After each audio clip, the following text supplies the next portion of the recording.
성경 한 구절 보겠습니다. 누가복음 24장 44절입니다.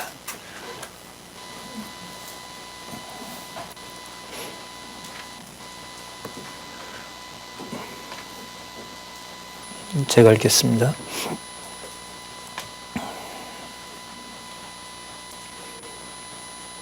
또 이르시되 내가 너희와 함께 있을 때에 너희에게 말한 바 곧 모세의 율법과 선지자의 글과 시편에 나를 가리켜 기록된 모든 것이 이루어져야 하리라 한 말이라 한 말이 이것이라.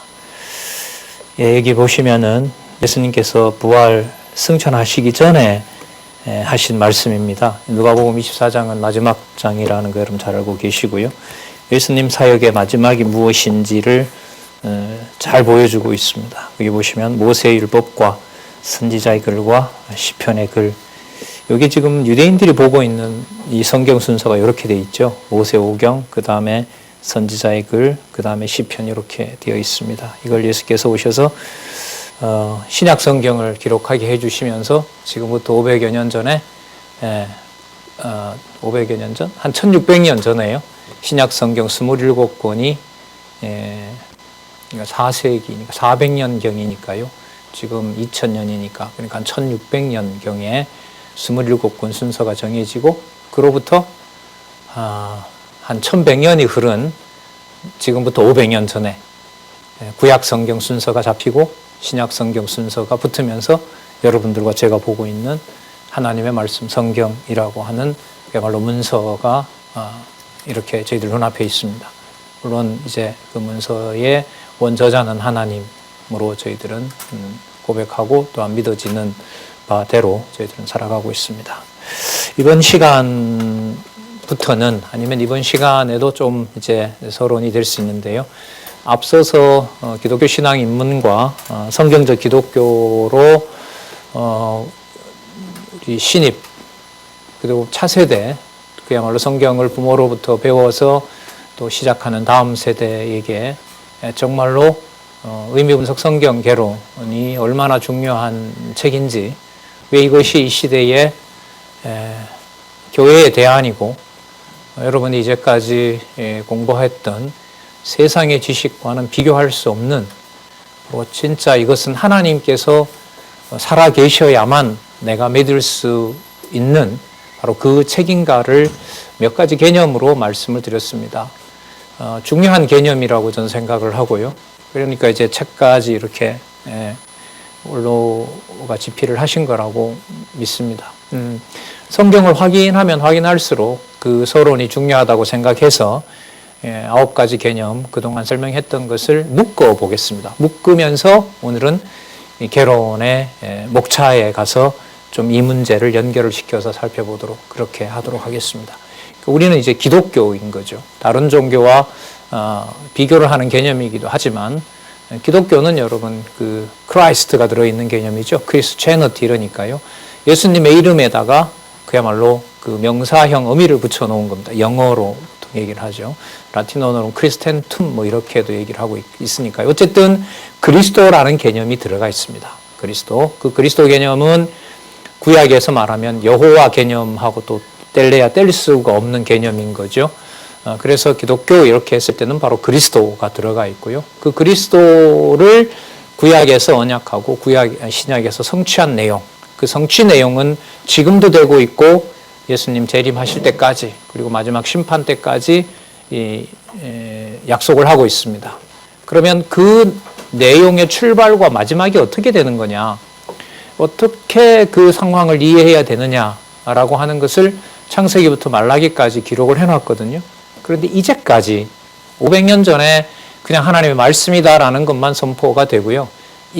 창세기 1장 1절에서부터 요한계시록 마지막 장 마지막 절까지가 왜 그게 그런 자리에 그 내용이 있어야 되는가를 밝히지 못했어요. 그 일이 여러분들 보실 때 이제 이게 의미분석 성경 개론, 저희들이 세 번째 지금 텍스트 원저자인 우리 원로의 책을 제가 대신 여러분들에게 소개하는 자리가 되었지 않습니까? 왜 이게 이 시대에 이렇게 여러분들과 저에게 밝혀질 수밖에 없느냐라는 것을 말씀드리고자 합니다.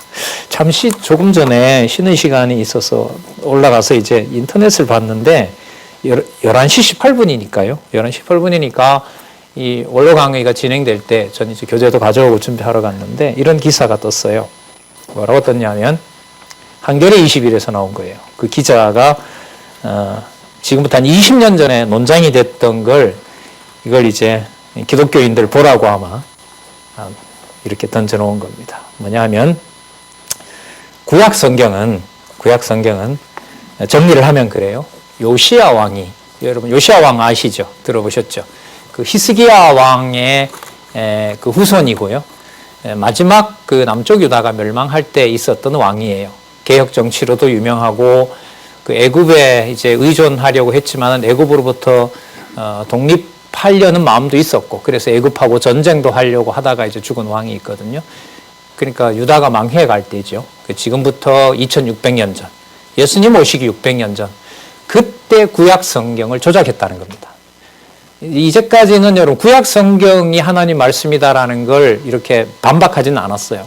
증거가 좀 불충분해도 그런데 근데 지금 이 기사는 지금 2000년 전에 20년 전에 2000년도니까요. 20년 전에 있었던 걸 지금 이 사람은 한국의 한 기자로서 이걸 지금 올려놓은 거예요. 보니까 그 구약 성경은 그 2020년 전 얘기인 거예요. 이게 구약은 요시야가 무너져가는 그 왕국을 보면서 너무 안타까운 마음에 우리나라는 원래 강한 나라였다라고 그 선전 도구로 만든 것이 바로 구약 성경이다. 이렇게 얘기한 거예요. 그러니까 우리나라가 예를 들면 망할 때 보면 그때 우리나라 마지막 왕이 누구였었죠? 고종이라고 이름 들어보셨죠? 고종 뒤에다가 뭘 붙여버렸어요? 고종 황제라고 들어보셨죠? 남들이 볼 때 웃기는 얘기거든요. 그럼 나라가 다 망해가는데 뒤에다가 여러분 황제라고 붙이면 이 말이 돼요? 이 비웃음거리인 거예요, 그 말이. 그러니까 우리야 고종 황제 부르지만 그러니까 요시야가 망해가는 나라를 보고 너무나 이제 답답해서 선지자들을 모아서 서기관들을 모아서 그런 모세부터 시작해서 있던 문헌들을 모아서 그 나라를 멋지게 만들기 위해서 이제 선전 도구로 만든 것이 구약이라는 거죠. 그리고 발굴을 시작했어요. 발굴을 시작해서 결과를 어떻게 냈느냐. 솔로몬 시대의 왕국의 번성은 없다. 고고학자들이 파보니까 그런 게 안 나오더라. 자, 그런데 파보니까 번성한 나라는 어디였느냐. 북쪽 이스라엘이 번성했다. 그러니까 번성한 북쪽 이스라엘을 보고 요시야가 그걸 저 북쪽 왕국의 저런 상황을 보면서 남쪽 유다를 그렇게 만들어 놨다는 거죠. 남쪽 유다가 원래 강국이었다. 그러니까 구약 성경이 기록된 솔로몬의 번영 시대의 얘기는 전부 다 사기다. 이게 이제 얘기입니다. 그리고 여호수아 당시에 보면 그 애기고 뭐고 전부 다 그 가나안 사람들을 수없이 죽이잖아요. 그리고 거기 보면 해가 떠 있었던 시간이 여러분 24시간에다가 12시간이 더해져서 36시간 동안 태양이 머물면서 그 가나안 족속들을 죽이잖아요. 그러니까 전무후무한 일이 벌어진 거예요. 그러니까 야훼라는 신이 36시간 동안 태양을 머물게 하면서 그걸 가나안의 원주민들을 죽인 자, 그 자가 여호수아인 거예요. 제가 얼마 전에 이 다큐멘터리를 봤거든요. 영국 BBC 다큐멘터리 유명하잖아요. 거기에 이걸 다뤘어요. 기독교인들은 믿음의 상징으로 여호수아를 거론한다. 그러니까 저도 독일에 좀 있었는데요. 곳곳에 이렇게 다녀보면 성당이죠. 그 사람들 말하면. 거기 이제 나중에 개종해서 이제 교회로 바뀐 데도 있지만은요. 이른바 우리가 말하는 천주교 성당 앞에 가면 칼을 쥐고 있는 모세라든지 칼을 쥐고 있는 모세상이 있으면 옆에 누가 있을까요? 여호수아가 있어요. 여호수아가 이제 가나안 족속을. 그래서 그 BBC 다큐멘터리 내용은 기독교인들은 여호수아를 좋은 인물로 보지만 그 방송을 하는 그 PD가 봤을 때는 세상의 잔인한 자의 표상이 바로 누구냐 하면 여호수아다. 애기 짐승 막 싹 죽여버리잖아요. 36시간 동안 태양을 머물게 하고. 그런 신을 또 소개하는 유대인들은 도저히 제정신이 아니다. 그때 다큐멘터리가 그거였어요. 그러니까 이런 한마디에 우리 차세대들, 우리 다음에 대학 게 요즘 뭐 비대면 강의가 점점 인기가 있으니까요. 그런 영상 제가 볼 때는 20에서 30분이면 머릿속은 다 끝이 납니다. 하나님께서 이런 상황에 저희들을 던져뒀다고 생각을 합니다. 예. 그런데 지금 이 자료를 연구하는데 핵심이 된 연구소가 어디냐면요. 덴마크 코펜하겐 이 수도거든요. 거기에는 이 사람들은 루터교를 신봉해요. 뭐 절저히 보수적인 사람들이죠. 이제 거기를 중심으로 해서 그 발굴이 시작이 된 거예요. 미국에 있는 이제 발굴 학자들과 연합으로 해서. 그래서 남유다는 원래 그래 존재한 적이 없고, 그 인용을 제가 볼게요. 발굴된 성서라는 그 핑켈스타인이라는 사람이 쓴 건데요. 이렇게 나와 있어요. 성서가 만들어진 세계는 위대한 도시들과 성스러운 영웅들의 신화적 영역이 아니라, 그럼 신화도 우리가 볼 때는 이제 말도 안 되는 거지만 그런 신화를 꾸며내기에 최소한의 증거를 가지고 있었던 그런 시대가 아니고, 아까 제가 요시아라 그랬죠. 백성들이 전쟁이나 가난이나 질병이나 기근이나 가뭄 등 인간의 공포에 맞서서 자신들의 미래를 위해 고투하고 거기서 버텼던 작은 나라, 그 나라가 바로 남쪽 유다다. 따라서 고고학을 발굴해본 결과 고고학적으로 봤을 때 남쪽 유다는 존재하지 않는다. 그 조작은 여기 보면 기원전 7세기 남유다 왕국 말기 요시야 왕 때 정치 프로파간다가 이게 선전이거든요. 정치적 선전을 위한 작업으로 성서가 쓰였다. 야훼 일신교를 중심으로 개혁과 왕권을 강화하는 정치적 이데올로기를 확립하는 차원에서 성서가 만들어졌다. 뭐 신약이 여러분 하나님 말씀 아니라는 것은 우리 지난번 신문에 바트허만이라는 세대주의 신학자 다루었습니다만은, 뭐 거기는 7권 정도밖에 작자가 확인 안 되고 7권도 잘 확인 안 된다. 그래서 27권의 저자 확인은 불명확함으로 하나님 말씀 아니다. 그건 여러분 근래에 그냥 통설인 거죠. 근데 이제 제가 오늘 아침에 이 충격은 뭐냐, 충격이라기보다가 또 이게 왔구나라고 싶은 게 이제 구약 성경도 요시야에 의해서 조작된 것이고, 고고학적으로 발굴되는 것들은 전부 그 작은 그 흔적마저도 남유다의 멸망을 숨기고 우리 민족이 우뚝 서 있다라는 것을 만들어냈다는 거죠. 그 조작에 근거해서 1967년에 중동전쟁에서 3.1전쟁인가요? 중동전쟁에서 이집트가 아니라 이스라엘이 이집트를 이기면서 패권을 잡잖아요. 지금부터 한 50여 년 전에.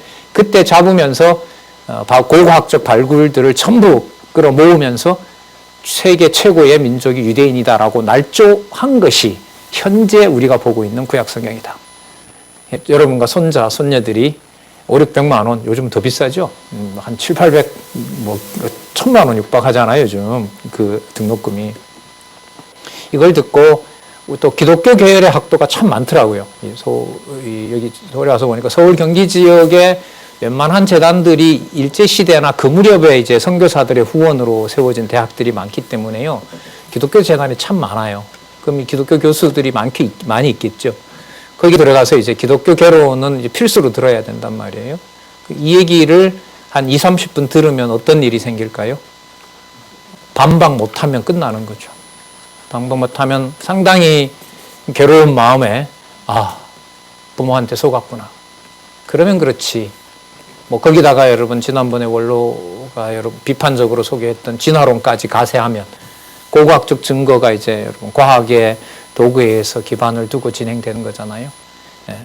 거기에 영향을 받으면 성경은 그야말로 이제 쓰레기가 되는 그런 상황에 직면하는 시대입니다. 코로나 백신과 치료제가 다급한 상황이다라는 것은 누구나 잘 알겠지만은 우리에게 맡겨준 자녀들에게 또 좀 오늘 여기 참석하신 차세대 진짜 귀한 우리 후배들에게 왜 성경이 대안일 수밖에 없는지를 다시 한번 이 시간에 조금 전에 나타났던 그 기사를 염두에 두면서 1.1핵이라도 철저하게 붕괴될 수 없는 영원한 하나님의 말씀이 창세기부터 계시록까지 기록된 말씀이다. 과학적 증거는 하나님을 증명하는 수단으로서 분명한 한계가 있고 그것으로 증명되는 것은 아니다. 그래서 몇 가지 상식으로 조합해서 조작해서 성경을 무너뜨리려고 하지 마라. 그렇게 당당하게 변증하면서 하나님 말씀을 지켜나갈 수 있는 그런 세대와 저희들 자녀들이 되기를 간절히 기도하는 마음으로 이 시간에 강의를 지난번에 이어서 계속해서 말씀을 드리도록 그렇게 하겠습니다. 아까 기독교라고 얘기를 했는데요. 기독교의 특성에 대해서 또 한번 적어보도록 하겠습니다. 기독교는 여러분들과 저의 이제 그 정신세계인 거죠. 끊임없이 사고하는 우리의 이 정신세계에서 어떤 부분을 충족시켜 주는 거라 그랬죠? 객관성입니다. 이건 어디에 근거한다 그랬죠? 사실에 근거한다고 얘기를 했습니다. 팩트여야 됩니다. 그런데 이 사실을 현대사회는 조작할 수 있는 사회인 거죠. 그러니까 뭐가 팩트인지를 언제 누가 무엇을 했는지도 하지 않았지만 한 것처럼 또 한 것도 완전 거짓말처럼 바꿀 수 있는 그런 시대예요. 그 팩트에 매이는 것만큼 어떻게 보면 무서운 시대가 없는 거죠. 우리나라 지금 계속해서 진행되는 여러 복잡한 사실들을 보면 알겠지만 그 검사들이 모여서 그 피의자 하나 죽이고 살리고는 여러분 시간 문제죠. 뭐 저희들 학교 다닐 때도 보면 뭐 순진한 착 생기고 뭐하고 한데 이제 돌 한번 잘못 던졌다가 그야말로 폐가 망신당하는 사람들도 많아요. 가서 뭐 국가전복으로 기소하면 기소를 하는 거예요. 그러면 이제 뭐 다 끝나버리는 거죠. 뿐만 아니라 여러분 뭐 지금 언론이라든지 뭐 미국도 마찬가지죠. 이번에 보시다시피 야, 저게 미국이었어 할 정도로 웃기잖아요. 진짜 팩트가 저런 거짓말로 바뀌는. 그래서 여러분 이 사실이라는 문제를 우리는 여호와와 연관을 시켜야 되겠죠. 기독교의 사실을 배제하고는 사실 객관성으로 갈 수가 없다는 사실입니다. 그건 눈에 보이는 것 이상의 문제거든요. 자, 그럼 이 사실을 그냥 접수만 하면 머릿속에 전부 다 이게 착착하게 연결이 되어서 전부 진리가 탁 만들어지느냐? 아니란 말이에요. 아니란 말이에요. 자, 그러면 이 사실이 여러분 진리가 되기 위해서는 진리는 그 여러 사실들이 모아져야 돼요. 모으는 걸 우리 머릿속에 모아지는 걸 뭐라 부르냐면 논증이라고 얘기를 합니다. 이게 무슨 문제와 관련이 되어 있냐면 이게 바로 절대성이에요. 그러니까 절대성 속에는 진리라는 말도 들어가 있고 논증이라는 말이 들어가 있어요. 그러니까 반드시 뭐에서 출발해야 돼요? 팩트에서 출발해야 돼요. 사실에서 출발해야 돼요. 근데 사실이 개인의 어떤 주관적인 신념을 배제하기가 어려워요. 인간은. 여러분 내가 본 거지. 내가 봤으니까 확실한 거지. 너가 봤기 때문에 확실하구나. 이런 말은 하지 않는단 말이에요. 그 주관적이기 때문에 사실이라고 하는 건데 주관적인 건 다들 자기 주관이 있는데 진리가 될 수가 없는 거죠. 그러면 성경은 진짜 선생님 그런가요? 사실에서 출발하나요? 그래야만 되는 거죠. 그 얘기는 이제 끝까지 가면서 우리가 거듭거듭 확인하고 논쟁도 하고 여러분 질문에 응답도 하고 여러분이 스스로 확인해 나가는 일들이 일어나기를 바라는 겁니다. 나와 있습니다. 분명한 것은. 마녀 페이지로 창세기 1장 1절에서부터 요한계시록 1장 마지막 장 마지막 절까지는 모두 연결된 그러니까 사실이 뭐가 된 논증된 그러니까 논증은 여러분 간단하게 말하면 이런 거예요. 논증은 근거가 있어야 되고요. 근거가 있어야 됩니다. 근거가 있고 그걸 가지고 뭘 하냐면 주장을 해요. 그 주장이 맞을 때 그걸 뭐라 부르냐면 진리라고 그래요. 그 진리가 나만 해당하는 것이 아니라 여러 사람들에게 그게 믿어져요. 그럴 때 그걸 뭐라 부르냐면 절대성이라고 그래요. 절대성. 그러니까 절대성이 그냥 절제자를 희영하게 믿고 무슨 조상신을 그런 의미의 그 신 개념이 아닌 거예요. 이 시간부터 절대성은 반드시 사실에 근거를 둔 뭐가 있어야 된다? 논증이 있어야 돼요. 그러니까 두 가지 사실이 반드시 그러므로 왜냐하면 이런 말로 연결이 돼야 돼요. 이건 가능하잖아요. 통상 부모님이 있다. 그리고 내가 있다. 이랬을 때 연결을 어떻게 하죠? 부모님이 있기 때문에 이렇게 되는 거예요. 그러므로 내가 있다. 이게 우리가 납득할 만한 거죠. 반대로 그 두 가지 사실이 있는데 이렇게 말해보세요. 내가 있기 때문에 부모가 태어났다. 이게 말이 안 되는 거죠. 그러면 두 가지 사실이 머리에 있다고 해서 동시에 뭐가 되는 건 아니에요? 진리가 되는 건 아니에요. 나 옛날에 많이 들었어. 아니, 안 돼요. 이것 가지고는. 절대성에 해당되는 게 아니에요. 나는 학교에서 계속 톱으로 달렸어. 그래서 수능도 1등급 받았어. 그것 가지고도 기독교에서 말하는 절대성으로 할 수는 없어요. 이 시대에 아까도 여러분 소개했습니다마는 한두 가지 사실만 매스컴에 이른바 권위 있다는 매스컴에 흘러나오면 그게 진리로 믿어지는 어떻게 보면 참 천박한 시대인 거죠. 그 매스컴이 얼마든지 사람을 조작할 수 있고 뭐 요즘 다 드러나지만 결국 한 국가 통치자도 그냥 벼락에서 자살하게 만들어버리는 엄청난 무서운 그 파괴력을 가지고 있단 말이죠. 아까 말씀드린 것처럼 20년 잘 길러놨더니 대학 강의실 1시간에 그냥 다 끝장나버리고 부모님 웃기네요라는 소리로 끝나버릴 수 있는 그런 시대에 여러분들과 제가 자녀를 낳았고 또한 기르고 있고 걔네들 사이에 여러 매체 속에 그야말로 노출되어 있는 거죠. 뭐 스마트폰뿐만 아니라 이제는 뭐 음성으로도 모든 게 다 변조 가능하고 우리 어른들 여기 있으면서 다른 것도 걱정스럽지만 그 보이스 피싱에 당할까 봐 늘 이 사무원의 한 사람으로서 조마조마하거든요. 금방 당한단 말이죠. 얼마 전에도 일어났던 일이기도 하고요.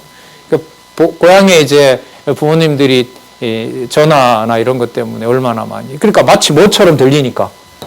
사실처럼 들리니까. 애가 군에 있고 아프대요. 놀라겠어요? 안 놀라겠어요? 놀라죠. 그럼 이제 들어가는 거죠. 그럼 그것도 그런데, 이런 보이지도 않는 그 하나님에 대해서 그분이 뭐 한다?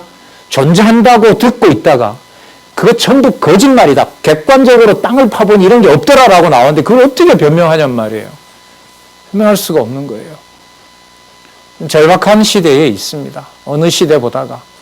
그러니까 하나님께서 깨닫게 하시고 안내하시기를 간절히 바라는 마음으로 철저하게 소개를 해야겠죠. 자, 그러면 이 절대성의 문제를 지나게 되면 바로 이것이 진리이기 때문에 진리로 논증을 통해서 진리로 되어 있는 거기 때문에 이 문제가 시간을 초월하는 문제가 생겨요. 이게 더 직접적으로 말하면 내가 죽든지 살든지 진리다라는 마음으로 가게 됩니다. 기독교는 잘 아시는 것처럼 예수님께서 죽으셨다가 부활하셨고 하늘로 승천하셨고 앞으로 오신다, 재림하신다. 이게 이제 우리가 알고 있는 그야말로 성경에 나타난 팩트란 말이에요. 자, 그러면 이 절대성의 문제는 진리가 확인되었고 그 확인된 진리를 안고 여기에 머무는 것이 아니라 하나님이 계시는 곳, 그야말로 그걸 초월성이라 그러죠. 초월적인 상태로 갑니다. 그걸 뭐라 부르냐면 그걸 영원성이라 그래요. 좀 간단하게 말하면요. 객관성과 절대성과 영원성이라는 게 뭐 말을 저처럼 이렇게 안 하더라도 성경을 하나님의 말씀으로 믿어지면 이 요소들이 이미 여러분들 속에 들어있는 거고요. 그게 믿어지면 세상과 싸울 준비를 하나님이 시키고 있다. 이렇게 정리하면 돼요. 그런데 이 내용이 성경을 통해서 준비가 되어 있지 않으면 아까 얘기 드린 그런 기사들을 보게 되면 이제 무너지는 거죠. 얼마든지 변증할 수 있고 논란을 다시 역으로 제기할 수도 있는데 그런 것들을 모르게 되면 성경에 대한 확신이 적다가 보면 거기 이제 무너지게 됩니다. 자, 이게 여러분 기독교의 아주 중요한 특징이란 말이에요. 자, 그러면 사실을 바탕으로 그걸 논증을 통해서 시간과 공간을 넘어서서 내 삶을 이끌어가는 진리. 그게 바로 기독교의 중요한 특징이란 말입니다. 그게 바로 여러분들 뭐냐면 성경이죠. 성경입니다. 그래서 이 성경이 뭘 가지고 있냐면 이와 관련된 특징을 가지고 있습니다. 이건 다음의 문제고요. 그러니까 이와 관련된 성경의 특징이 있어요. 자, 여기서 나타난 것처럼요. 사실들이 모아져서 나의 어떤 현실적 조건을 뛰어넘는 진리이기 때문에 성경에 기록되어 있는 그 사실과 그 진리는 그 자체로 뭐 해야 돼요? 불완전하면 안 돼요. 이게 어떻게 돼야 돼요? 이게 죄송합니다. 충족성이죠.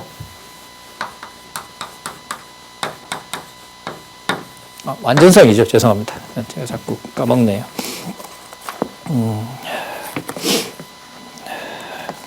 맞습니다. 충족성이 맞네요. 충족성이 맞아요. 그러니까 충족성의 문제는 뭐하고 관계가 된다 그랬죠? 목적하고 관계가 돼요. 그러니까 모든 피조물들이 왜 저렇게 있느냐? 내가 왜 이 자리에 서 있을 수밖에 없느냐? 이 문제와 연결되어 있는 것이 바로 충족성입니다. 그러면 창세기 1장 1절에 태초에 하나님이 천지를 창조하시니라 이런 기사가 나오거든요. 예를 들면 창조 기사라는 게 나와요. 창조와 관련된 팩트가 나오는 거죠. 왜 이 성경이라고 하는 것은 처음에 하나님이라는 존재가 세상을 만든 것으로 시작해서 신약 성경 요한계시록 마지막에 가면 아멘 주 예수여 어서 오시옵소서 이렇게 끝난단 말이에요. 왜 그 내용으로 끝나느냐? 그리고 그 내용들이 전부 연결이 되어서 그렇게 흘러가야만 되느냐? 거기에 뭐가 없다는 거예요? 오류가 없이 충족하다는 거예요. 그래서 사건을 수천 가지 사건을 연결시키면 연결시킬수록 어디로 간다? 하나의 목적으로 향하여 가고 있다. 그게 여러분들 들어보셨는지 몰라도 여러분들 부모님들이나 할머니, 할아버지 공부하고 있는 언약과 성취 섭리도예요. 저 그림에 보면 동그라미가 10개인데 10개는 이제 각가지를 말하는 거고요. 마지막에 하나를 그리면 저 동그라미는 몇 개가 되죠? 하나가 되는 거예요. 그게 바로 뭐가 분명하기 때문에 그래요? 목적이 분명하기. 그러니까 수천 가지 사건이 하나의 목적을 향하여 가야 돼요. 그 목적은 여러분 여기 있는 것처럼 인간 중심적으로 가는 것이 아니라 뭐와 관련돼야 되죠? 신의 존재와 관계가 돼요. 그 신의 이름을 성경에서는 누구로 소개하고 있죠? 여호와로 소개하고 있는 거예요. 여호와와 관련이 됩니다. 자, 그러면 이 충족성을 가지고 있고 그것이 바로 여호와와 관련되어 있기 때문에 이 내용은 어떤 특성을 가지고 있냐 하면 완전성을 가지고 있어요. 완벽한 거죠. 완벽한 거예요. 그러니까 완벽하다라고 하는 것은 뭐와 관련되어 있냐 하면 좀 개념들을 좀 어렵지만 좀 어쩔 수 없네요. 좀 우리가 이해하는 개념으로 가기 위해서 필연성이에요. 그 필연성은 뭐냐 하면 이래도 되고 저래도 되는 게 아니에요. 반드시 그렇게 돼야 돼요. 그렇게 되어야만 해요. 이런 걸 뭐라 그러냐면 필연성이에요. 그럼 이 필연성은 어디서 왔느냐? 팩트들을 뭐 할 때? 엮어서 논증을 할 때. 예를 들면 창세기 다음에 출애굽기, 출애굽기 다음에 민수기 이렇게. 마태복음 다음에 마가복음, 마가복음 다음에 누가복음. 그래서 여러분들이 보셨겠지만 여러분 부모님들이 보고 있는 성경 강론 그 총서 전집, 성경 강론 전집 1권에서부터 그 18권까지가 전부 다 여러분 이게 페이지가 1페이지에서부터 제가 알기로 9,882페이지까지 어떻게 돼 있어요? 연결이 되어 있는 거예요. 그게 한 목적으로 가기 때문에 그렇고 특성은 뭐예요? 그 내용 다음에 바로 그 내용이 나와야만 되는 거예요. 그게 바로 무슨 문제예요? 완전성이에요. 완전성이에요. 그러니까 예를 들면 우리 집은 완전한 가정이야 이 말이 무슨 뜻일까요? 이런 맥락에서 보면 아들은 아들 자리 그대로 있다는 게 가족이 다 동의를 해요. 아, 우리 아버지는 아버지로서 저 자리에 계셔 라고 모든 가족이 다 동의해요. 그리고 엄마는 엄마 자리로서 저런 특징을 가진 우리 어머니가 바로 저분이야. 모든 가족이 그래 나 거기에 다 동의를 해요. 그랬을 때 어떤 가정이 되는 거죠? 완벽한 가정이 돼요. 쉽게 말하면. 근데 우리 엄마는 나한테 도움이 되다가 엄마가 죽어버렸어요. 그러면 인간적으로 보면 그게 뭐가 돼요? 완전한 게 아니죠. 왜? 나는 누가 없는 자녀니까. 그렇죠. 엄마가 없는 자녀니까. 그런데 이게 성경에서는 어떻게 되는 거죠? 넘어서게 돼요. 어머니가 없는 사실을 가지고 하나님이라는 존재와 함께 그 어머니의 죽음에 대해서 다시 생각하게 돼요. 아, 그분이 죽은 것이 아니라 하나님이 어떻게 했구나. 먼저 데려가셨구나. 이런 개념으로 들어가는 거예요. 자, 그러니까 이 완전성 개념이라고 하는 것이 점점 세상에서 뭔가 입증하려고 하기에는 이게 불가능한 개념인 거죠. 그러면 이 완전성이라고 하는 것이 그렇게 될 수밖에 없는 특징을 가지고 있기 때문에 이것은 그때그때 무슨 상황이 오든지 간에 흔들릴까요? 흔들리지 않을까요? 예를 들면 여기도 우리 가족들이 있습니다만은 가정교회 있습니다만은 자녀가 먼저 간 가족들요. 전 참 한 10여 년 전에 여기 와서 참 다른 부분도 그렇지만 어떻게 자녀 보내고 견디지? 생각할수록 머릿속으로는 이해가 안 돼요. 근데 견디게 하시더란 말이죠. 그러면 여러분 그 문제를 보면 여기서 이제 완전성 문제가 이해가 돼요.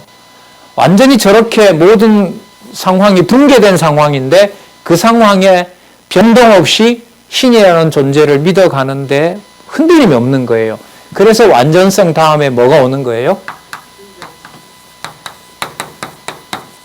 이게 바로 불변성이에요.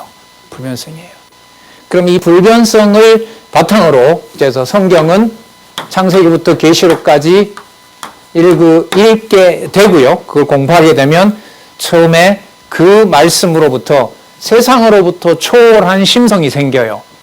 바로 그래서 그걸 기독교에서는 뭐라고 부르냐면 중생이라고 합니다. 다시 태어나는 겁니다. 다시 태어나는 거예요. 그러면 나도 살아서 다시 태어나는 거니까 논리적으로 말하면 내가 태어난 성경을 통하여서 내가 자라는 내 생명은 이 세상에 속해 있는 몸은 맞지만 어디에 속한 몸은 아니에요. 땅에 속한 것만은 아닌 거예요. 그럼 다르게 말해 볼까요? 먼저 부모를 보냈지만 그 부모가 끝이 난 것이 아니라 세상에 속한 데서부터 뭐 한 거죠? 넘어선 거죠. 그야말로 초월한 거예요. 다른 차원으로 간다는 얘기가 되는 거예요. 그러니까 나는 예를 들면 하나님 앞에 거듭났다고 하면서 우리 부모님 돌아가신 것에 대해서 계속 내가 얽매인다면 내가 믿고 있는 중생이라고 하는 신앙도 뭔 거죠? 그거는 자기 모순인 거예요. 내가 이렇게 육의 몸을 가지고도 저 세상에 속하는 존재를 안다면 육의 몸을 벗고 간 사람은 어디에 더 가까운 거죠? 저 세상에 더 가까운 거니까 그 일이 나쁜 일이라고만은 말할 수가 없는 거예요. 그게 이제 사랑하는 사람이 될 수도 있고 자녀가 될 수도 있고요. 저희 가족도 사실 태어나자마자 이렇게 제 바로 밑에 남동생이 있었는데 저는 얼굴도 모르죠. 저희 어머니가 저한테 야 너보다 훨씬 더 잘생겼어 이렇게 얘기를 했는데요. 그 하나님이 데려갔단 말이죠. 아기 때 이미. 저는 얼굴도 몰라요. 그런 고민들이 생기죠.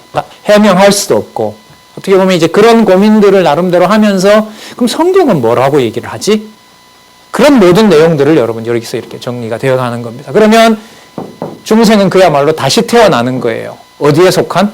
땅에 속하지만 하늘로 속한. 그걸 이제 성경이 뭐 하게 돼요? 완벽하게 하나의 목적으로 안내를 해줘요. 그래서 제가 여러분들에게 안내가 되는, 안내자 노릇을 한다는 거잖아요. 부모님도 여러분들에게 진리 안내자가 되는 거고, 그렇게 하도록 되어 있어요. 그게 완전성인 거고요. 그건 어떤 상황에도 지배받지 않아요. 그래서 그걸 뭐라 그래요? 불변성이라 그래요. 이 바탕 위에 성경은 여러분들과 저에게 직접 어떻게 나타나느냐? 거듭나게 해요. 그 연결고리는 외과 수술이나 내과 수술을 통해서 무슨 장기를 끼워 맞추고 이런 것과 비교가 안 될 정도로 조합이 일어나게 돼요. 자, 뭐 앞으로 여러 예를 많이 드리겠습니다만은. 자, 그러면 이 중생은 그 다음에 뭘로 다가오느냐? 믿음이 돼요. 믿음으로 옵니다. 그럼 이 믿어지는 것이 개인적인 신존이 아니에요. 이 개인적인 사실은 이미, 개인적인 신앙은 이미 여기서 벗어난 거죠. 성경의 사실을 받아들이게 되면 그게 이제 믿음이 돼요. 믿음은 뭐 다른 이제 좀 사전이나 이런 걸 찾아보면 이게 헬라어나 이런 데 보면 이 믿음은요, 새로운 인류를 말합니다. 새로운 인류를 말하는 거예요. 그러니까 새로 만들어진 사람에 대해서 그걸 우리는 추상명사로 믿음이라고 하지만 이거는 그 의미가 새로 만들어졌다. 이게 여러분 어디서 나타나냐면 로마서에 가면은요. 로마서에 가면 그 인간의 의에 대해서 설명할 때 이렇게 말합니다. 아브라함과 다윗을 소개하면서 어떻게 말하냐면 의인이란, 그러니까 믿음으로 말미암는 의인이란 아무것도 할 것이 없는 상태에서 하나님 자녀가 된 자의 행복, 이렇게 말합니다. 거의 그 로마서 본문을 그대로 제가 인용했거든요. 그러니까 믿음은 인간적으로 볼 때 뭘 따로 추가할 게 아무것도 없는 자, 그 자를 믿음으로 말미암는 의인이라고 그래요. 그러니까 이거하고 바로 맞죠. 하나님이 준 생명으로만 살아가는 자, 그런 자가 가지고 있는 걸 뭐라 그래요? 믿음이라고 그래요. 제가 여러분들에게 지금 이렇게 이제 소개를 하는데요. 이 성경에 바탕을 둔 이제 저서기 때문에 저는 이 책을 소개하고 싶고 소개를 드리는 거예요. 또 성경 개론을 우리가 지금 나가려고 하고 있고요. 제가 철학을 공부하면서 이런 개념들을 많이 다루었는데요. 전부 인간 중심적인 개념인 거죠. 그러니까 이제 이 개념만 가지고는 설명을 할 수가 없어요. 성경에 바탕을 두어야 돼요. 자, 그리고 이 믿음은 새로운 인류가 만들어진 거기 때문에 이 세상에 있는 몸이지만 이 세상에 속한 생명이 아닌 거예요. 그 사람 속에 깃드는 건 바로 뭐냐 하면 영생이에요.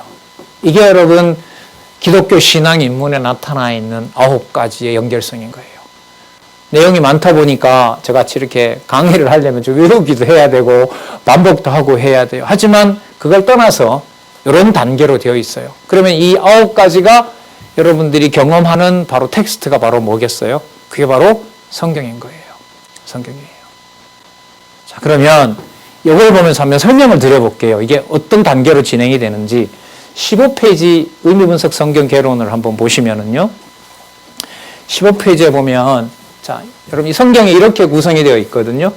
아까 성경은 바로 누구의 존재와 관련이 되냐면 여호와와 관련이 돼요.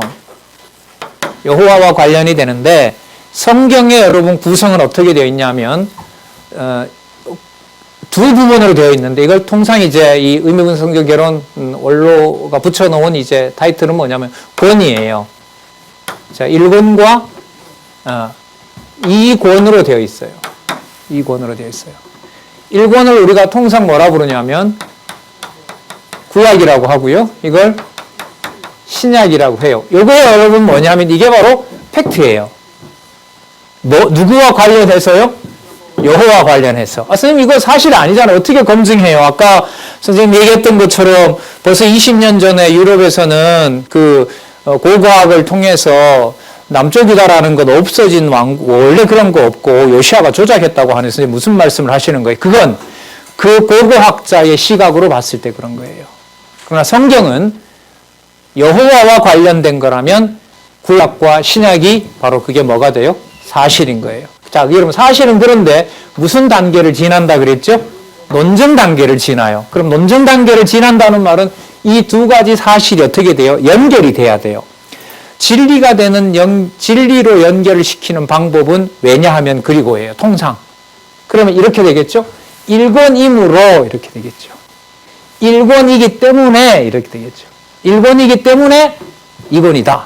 자, 그런데 여러분 여기 보시면 구약을 어떻게 제목을 달아놨냐 하면 이 의미인 거죠. 여호와의 언약이에요. 자, 신약은 뭐냐 하면 그리스도 성취가 되는 거예요. 마찬가지예요. 이렇게 되는 거예요. 구약은 여호와의 언약이기 때문에 이래요. 구약은 여호와의 언약이기 때문이므로 신약은 뭐다? 그리스도 성취 내용이다. 이렇게 되는 거예요. 이게 바로 이 문제예요. 사실을 바탕으로 한 객관성의 문제가 어디로 내려오는? 절대성으로 가는. 그럼 선생님 이것 가지고는 만족할 수 없네요. 본문에 뭐가 나오기 때문에 이걸 하나로 묶을 수가 있는 거예요. 그러면 이제 그러면 관심 있으면 너가 구약 창세기부터 말라기까지 읽고 그럼 네가 한번 제목을 붙여와라. 과거에 그런 일이 있었는데요. 10여 년 전에. 이거는 이제 박용기 목사님이 만들어낸 거지 다르게 볼 수 있다는 거예요. 그래요? 그럼 한번 해와보세요.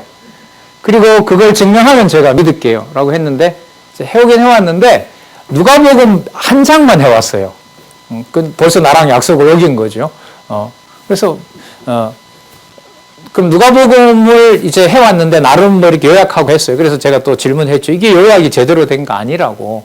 왜 이 말씀을 드리냐면 구약이 여호와의 언약이라고 하는 것은 500여 년, 적어도 500년 전통의 기독교라고 하는 그 역사 속에서 나온 개념이에요, 이게. 뭐 여호와라고 했다가 하나님이라고 했다가 뭐 언약이라고 했다가 그러게 아니고 이 혼선 가운데 여러분 그 바탕에서 10여 년 이상 공부하고요. 한 12년 공부하셨죠. 기장이다, 뭐 사당동, 총신이다. 그런데 다니면서 전통적인 개념들을 통하여 구약의 제목을 의미 중심으로 여호와의 언약 이렇게 붙여놓은 거예요. 이건 앞으로 얼마든지 기회가 있어요. 왜? 내려오면 내려올수록 성경 본문의 요약으로 향하고 있기 때문에 자, 오늘 이 시간에는 지금 이걸 말씀을 드리는 거예요. 자, 그러면 영원성의 문제도 마찬가지죠. 구약이 여호와의 언약이고, 그러므로 그 언약은 성취되어야 되잖아요. 그래서 그리스도를 통하여, 아니면 그리스도가, 이 여러 의미를 담고 있어요. 지금 이 제목에 보면 여기에 어떤 조사가 없어요. 그렇기 때문에 여기는 입체적인 해석이 좀 열려 있는 거예요. 그러니까 여호와께서 언약하신 것을, 자, 여러분, 마태복음에 보면 주어가 누구로 되냐면 예수께서라고 이렇게 성경신학은 소개하거든요. 예수 그리스도가 성취했다 이렇게 되는 거예요. 그러나 여호와를 염두에 두게 되면 그리스도가가 주어가 아닌 거죠. 누가 주어가 돼야 돼요? 여호와가 주어가 되는 거예요. 그래서 그 말을 어떤 맥락에서 하는지 잘 구분을 해야 돼요. 예수께서라고 선생님 되어 있잖아요. 그러나 누구의 존재를 보면 여호와 아버지 하나님의 존재로 보면 여호와께서 누구를 통하여? 그리스도를 통하여 당신의 언약을 이루셨다. 이런 말도 되는 거예요. 그러니까 그걸 어떤 맥락에서 써야 되는지도 여기서 그야말로 논증을 해야 되는 거예요. 자, 그러면 여호와의 언약이므로 그리스도 성취다. 이 내용이 논증을 통해서 그게 만약에 진리로 되었다면 그 내용은 여러분 어떻게 되는 거죠? 내가 들었던 얘기지만, 내가 이렇게 한 사람으로서 들었던 얘기지만 그 내용은 오늘은 맞지만 내일은 틀리는 얘기가 아니라 어떻다는 거예요? 영원성을 가지고 있다는 거죠. 이 땅에서 듣는 얘기지만 이 땅에서 듣는 얘기가 아니라 여러분과 제 영혼은 어디에서부터 벗어나고 있다? 땅에서부터 벗어난 논리로 되어 있다. 자, 그러면 또 하나 해볼게요. 자, 요 구약만 가지고 한번 해보도록 하겠습니다. 시간 될 때까지만 지금 계속해서 지금 저 얘기를 말씀을 드리는 거예요. 자, 구약은 크게 우리가 1권이라고 얘기를 하고요. 권 다음에 통상 우리가 분류할 때 편이라고 얘기를 해요. 자, 여러분 좌우에 도표가 있으니까요. 참조하셔도 됩니다. 개론은 15페이지에 보시면 제1권이라고 나와 있고요. 여기에 보면 뭐가 있냐면 구약만 일단 할게요. 제1편이 있고요. 제2편이 있고요. 제3편이 있어요. 그러니까 크게 보면 팩트가 몇 개 있는 거죠? 하나, 둘, 세 개가 있는 거죠. 세 개가 있는 건데 아까 여기서 봤다시피 사실의 바탕을 둔 객관성이라 하더라도 세 가지를 제시한다고 해서 그게 뭐가 되는 건 아니에요? 진리가 되고 절대적인 진리가 되는 건 아니에요. 일단 거기에 무슨 일이 벌어져야 돼요? 이게 논쟁이 일어나면 서로 연결이 돼야 돼요. 연결이 됐다면 어떤 구성으로 가야 되냐 하면, 자, 여러분, 이 1편이 보통, 1편을 창세기에서부터 역사서라 보통 얘기하죠. 창세기에서부터 에스더라고 알고 있고요. 우리가 이건 욥기에서부터 아가서까지고요. 제3편은 이사야부터 말라기까지. 이른바 역사서, 시가서, 선지서 이렇게 부르는 거예요. 자, 이 사실보다 훨씬 중요한 것은 뭐냐면 이 객관적 사실이 절대성인 그 진리 문제로 가기 위해서는 조합이 일어나야 돼요. 그럼 조합이 일어나면 이렇게 돼야 되는 거죠. 1편이므로 2편이고 2편이므로 3편인 거예요. 그럼 이 얘기가 쉬운 얘기냐? 1편이므로 라는 얘기가 나오려면 뭐가 다 확인이 돼야 되겠어요? 창세기부터 에스더가 똑같이 전부 또 어떻게 돼요? 다 연결이 돼야 돼요. 이 작업이 그러니까 여러분 30년이 걸린 거예요. 여러분들 보고 계신 의미분석 성경개론 초판이 1987년에 나왔거든요. 이게 4차의 그러니까 5번째 책인 거죠. 4차 개정판이니까 이게 초판이고 앞으로 4번이 더해지니까 5권의 책이 나오는 동안 32년이 걸려서 1919년에 이 여러분들 지금 보고 계신 이 책이 나왔어요. 그럼 32년 동안 일어난 일은 뭐냐면 창세기에서부터 에스더서까지 우선은요. 창세기부터 에스더까지 그 순서대로 되어 있는 게 맞느냐 하는 것을 32년 동안 확인한 믿음의 선배가 있었다는 거예요. 그러니까 좀 죄송합니다만 인간적인 얘기입니다만 함부로 볼 게 아니죠. 함부로 대할 책이 아닌 거예요. 예. 여러분 부모님이나 여러분 할아버지 할머니한테 물어보시면 아시겠지만 성경에 관한해서 물으면 그 지난번에 여러분들 그 목사님들이 한 10대분인가요? 오셨는데 그날 이제 목사님들이 이 내용들을 잘 안 받아들이는 분위기였고 저게 그냥 그 박 목사님 생각이지 뭐 저게 그러려고 이런 상황이었어요. 그랬더니까 이제 그 원로가 이렇게 역으로 질문을 제안을 해요. 그러면요, 지금부터 창세기부터 계시록까지 성경 본문에 관해서 또 성경과 관련해서 뭐든지 물어보십시오. 제가 다 대답하겠습니다. 그런 일이 있었어요. 예? 그때 이게 저희들이 이런 어려운 상황이 아니고 다 이렇게 개방될 때, 예? 개방해서 누구 나와서 연습받고 할 때예요. 자, 제가 무슨 말씀 드리려고 하냐면, 그러므로라고 하는 이 내용이 확인이 되려면 내가 그 속에 들어가서 확인하는 일이 일어나야 된다는 거죠. 자, 마찬가지겠죠? 그러므로 제2편이고요. 제2편, 임으로 3편인 거예요. 그러면 제3편에 가서는 이게 구약이니까요. 1편과 2편과 3편, 임으로 어디로 넘어갈까요? 신약. 신약 이렇게 넘어가는 거예요. 제2권으로 넘어가고요. 제2권으로 넘어가지만 이게 여러분 편이니까요. 신약에 있는 편하고 또 연결이 되겠죠. 제1편과 신약은 제2편으로 되어 있거든요. 자, 이 내용이 다 들어가 있는 거죠.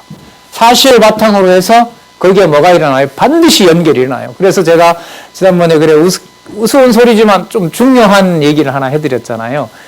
그 중고등부 학생들이 논술을 이렇게 배울 때 여기 교회 학교에서도 제가 얘기를 했는데 논술을 재밌게 하기 위해서는 여러 사실들을 이렇게 묶어야 된다. 그래서 그런 거는 어떻게 해요? 평상시에 연습할 수 있는데 이런 거죠.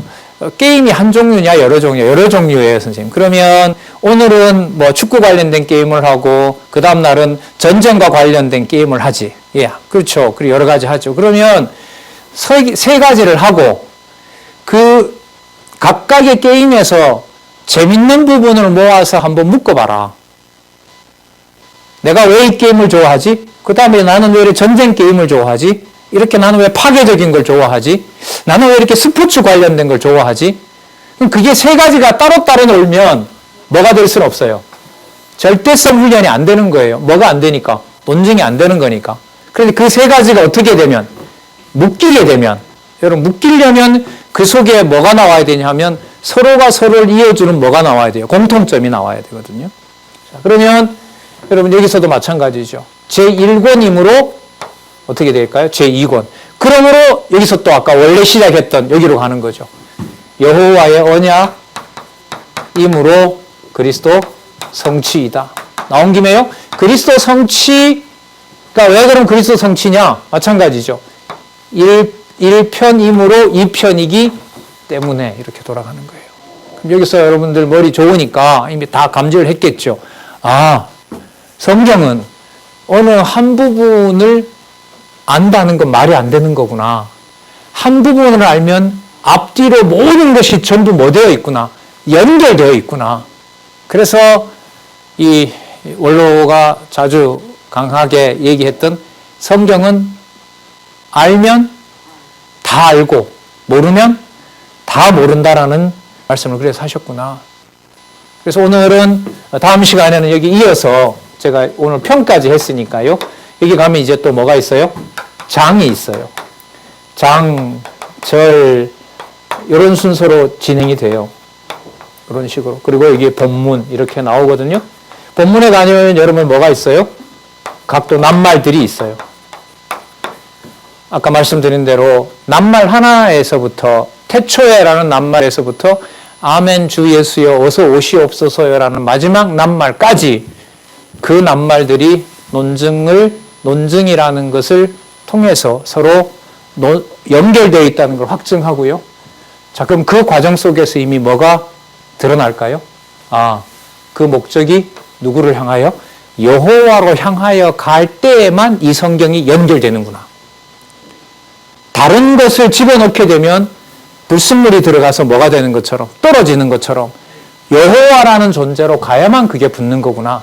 자, 그러면 그 여호와로 갈 수밖에 없구나. 갈 수밖에 없구나. 이게 필연성이에요. 이게 바로 완전하기 때문에 그런 거죠.